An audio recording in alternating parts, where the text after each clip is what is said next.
بسم اللہ الرحمن الرحیم۔ حضرت امام علی رضا علیہ السلام نے فرمایا، ہر شخص کا دوست اس کی عقل ہے اور اس کا دشمن اس کی جہالت ہے۔ خاموشی حکمت کے دروازوں میں سے ایک دروازہ ہے۔ خاموشی محبت کا سبب بنتی ہے اور یہ ہر خیر کی دلیل ہے۔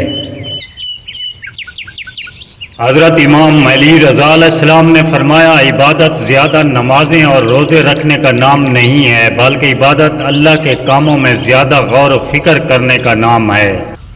حضرت امام علی رضا علیہ السلام نے فرمایا، ایسے شخص سے بچو جو تمہارے سامنے دوسروں کی برائی کر کے تمہیں نصیحت کرنا چاہے، کیونکہ وہ نہیں جانتا کہ اس کا اپنا انجام کتنا برا ہوگا۔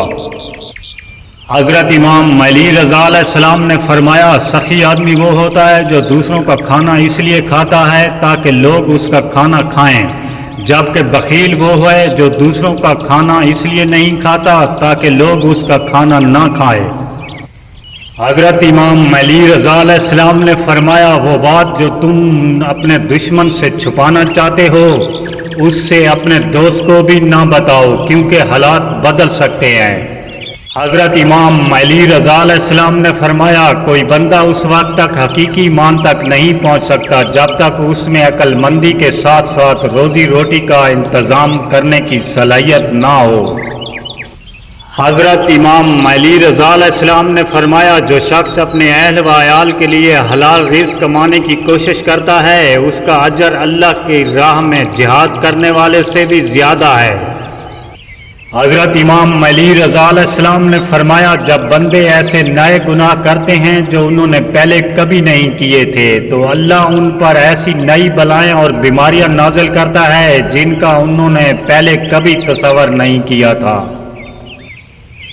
حضرت امام علی رضا علیہ السلام نے فرمایا، جس شخص کو اللہ نے وسعت دی ہو چاہے کہ وہ اپنے اہل و عیال پر دل کھول کر فراخی سے خرچ کرے تاکہ وہ اس کی موت کی تمنا نہ کریں۔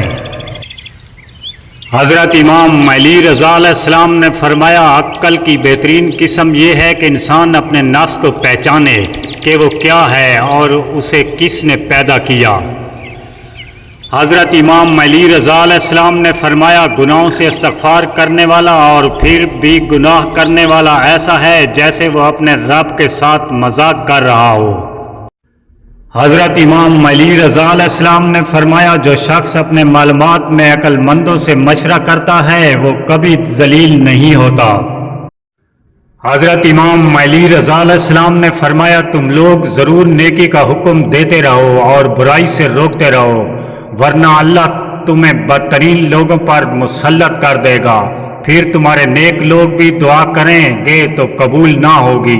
اگر ویڈیو اچھی لگے تو سبسکرائب کرنا نہ بھولیں اور کمنٹ بھی۔ اللہ نگہبان۔ دعا گو ساگر۔